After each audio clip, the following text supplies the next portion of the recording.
Hello, teacher. I'm Yuki Chen Yiyu. My student number is S0441042. Today I'm going to read Sonny's Blues by James Baldwin. I read about it in the paper, in the subway, on my way to work. I read it, and I couldn't believe it, and I read it again. Then perhaps I just stared at it, and the newsprint spelling out his name, spelling out the story. I stared at it in the swinging lights of the subway car, and in the faces and bodies of the people, and in my own face, trapped in the darkness which roared outside. It was not to be believed, and I kept telling myself that, as I walked from the subway station to the high school, and at the same time I couldn't doubt it. I was scared for Sonny. He became real to me again. A great block of ice got settled in my belly, and kept melting there slowly all day long. While I took my class algebra, it was a special kind of ice. It kept melting, sending trickles of ice water all up and down my veins. But it never got lace. Sometimes it hardened and seemed to expand, until I felt my guts were going to come spilling out, or that I was going to choke or scream. This would always be at a moment when I was remembering some specific thing Sonny had once said or done. When he was about as old as the boys in my class, his face had been bright and open. There was a lot of copper in it, and he had wonderfully direct brown eyes, and great gentleness and privacy. I wondered what it looked like now. It had been picked up the evening before in a raid on an apartment downtown for peddling and using heroin. I couldn't believe it, but what I mean by that is that I couldn't find any room for it anywhere inside me. I had kept it outside me for a long time. I hadn't wanted to know. I had had suspicions, but I didn't name them. I kept putting them away.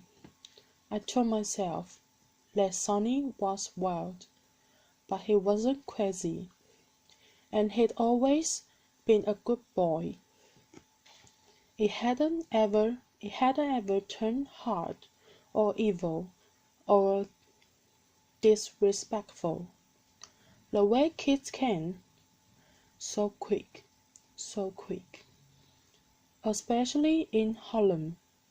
I didn't want to believe that I'd ever see my brother going down, coming to nothing, all the light in his face gone out, in a condition I'd already seen so many others.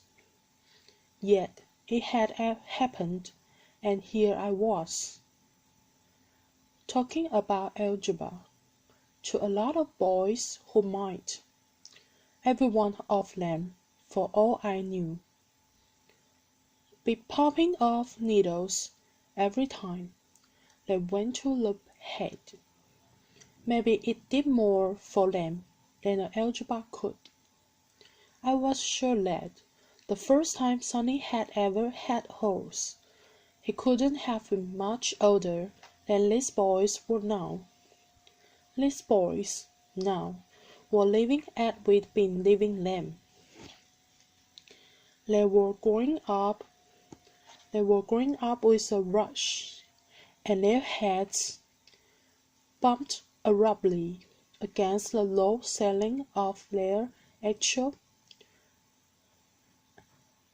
possibilities. They were filled with rage. All they really knew were two darknesses: the darkness of their lives, which was now closing in on them, and the darkness of the movies, which had blinded them to that other darkness, and in which they now vindictively dreamed at once more together than they were at any other time, and more alone. When the last bell rang, the last class ended, I let out my breath. It seemed I'd been holding it for all that time. My clothes were wet. I may have looked as though I'd been sitting in a steam bath. All dressed up, all afternoon. I sat alone in the classroom a long time. I listened to the boys outside, downstairs, shouting and cursing and laughing. Their laughter struck me for perhaps the first time. It was not the joyous laughter which, God knows why, one associates with children. It was mocking and insular. Its intent was to denigrate. It was disenchanted, and in this, also, lay the authority of their curse. Perhaps I was listening to them because I was thinking about my brother, and in them I heard my brother and myself. One boy was whistling a tune, and once very complicated and very simple. It seemed to be pouring out of him as though he were a bird, and it sounded very cool, and moving through all that harsh, black air, only just holding its own through all those other sounds. I stood up and walked over to the window, and looked down into the courtyard. It was the beginning of the spring, and the sap was rising in the boys. A teacher passed through them every now and again, quickly, as though he or she couldn't wait to get out of that courtyard, to get those boys out of their sight and of their minds. I stared, collecting my stuff. I thought I'd better get home and talk to Isabel. The courtyard was almost deserted by the time I got downstairs. I saw this boy standing in the shadow of a doorway, looking just like Sonny. I almost called his name. Then I saw that it wasn't Sonny, but somebody we used to know, a boy from around our block. He'd been Sonny's friend. He'd never been mine, having been too young for me. And anyway, I never liked him. And now, even though he was a grown-up man, he still hung around that block, still spent hours on the street corners, was always high and raggy. I used to run into him from time to time, and he'd often walk around to ask me for a quarter or 50 cents. He always had some real good excuse, too, and I always gave it to him. I don't know why. But now, abruptly, I hated him. I couldn't stand the way he looked at me, partly like a dog, partly like a conic child. I wanted to ask him what the hell he was doing in the school courtyard. He sort of shuffled over to me, and he said, "I see you got the papers, so you already know about it." "You mean about Sonny?" "Yes, I already know about it. How come they didn't get you?" He grinned. It made him repulsive, and it also brought to mind what he'd looked like as a kid. I wasn't there. I stayed away from them people. "Good for you." I offered him a cigarette, and I watched him through the smoke. "You come all the way down here, just to tell me about Sonny?" "That's right."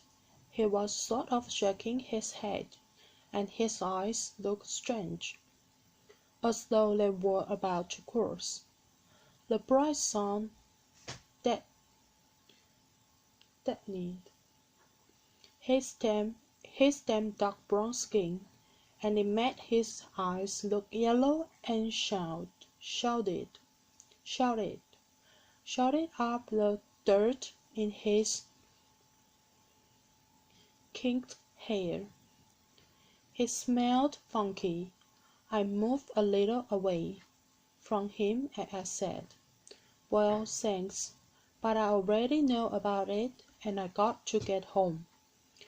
"I'll walk you a little ways," he said. We started walking. There were a couple of kids still loitering in the courtyard, and one of them said good night to me and looked strangely at the boy beside me. "What are you going to do?" he asked me. "I mean, about Sonny?" "Look, I haven't seen Sonny for over a year. I'm not sure I'm going to do anything anyway. What the hell can I do?" "That's right," he said quickly. "Ain't nothing you can do. Can't much help old Sonny no more, I guess." It was what I was thinking, and so it seemed to me had no right to say it. "I'm surprised at Sonny, though," he went on. He had a funny way of talking. He looked straight ahead, as though he were talking to himself. "I thought Sonny was a smart boy. I thought he was too smart to get hung." "I guess he thought so too," I said sharply. "And that's how he get hung. And how about you? You're a pretty good man. Smart, I bet." Then he looked directly at me, just for the minute. "I ain't smart," he said. "If I was smart, I'd have reached for a pistol a long time ago. Look, don't tell me your sad story. If it was up to me, I'd give you one."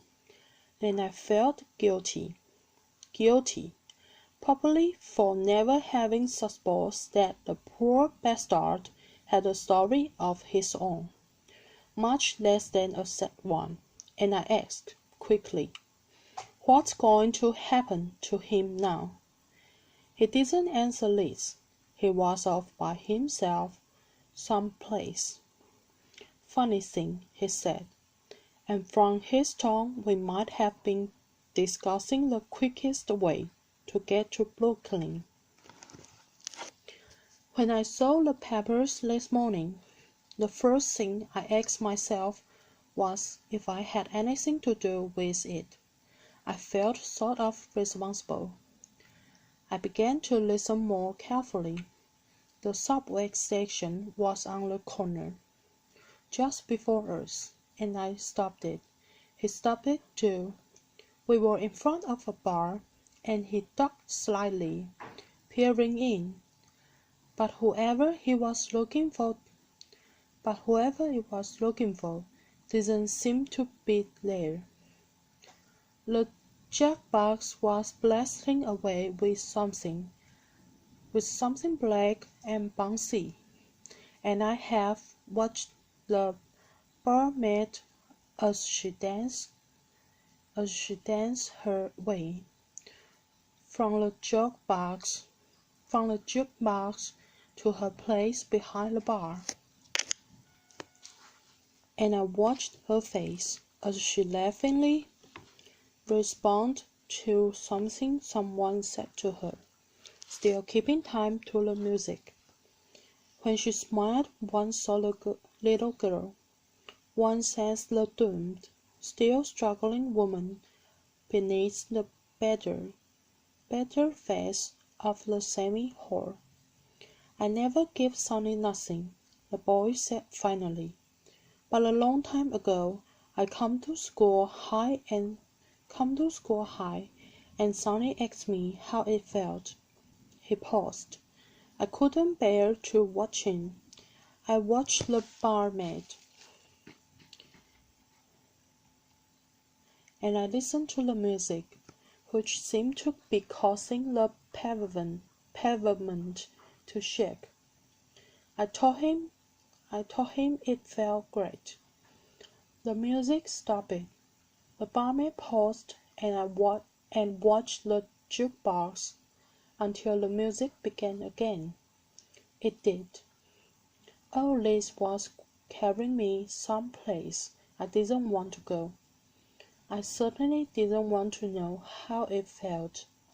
It felt everything: the people, the houses, the music, the dark. Quicksilver barmaid with manners, and Liz Manners was their reality. "What's going to happen to him now?" I asked again. "They'll send him away some place, and they'll try to cure him."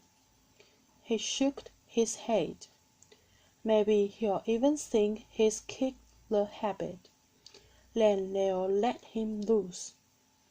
He gestured, throwing his cigarette into the gutter.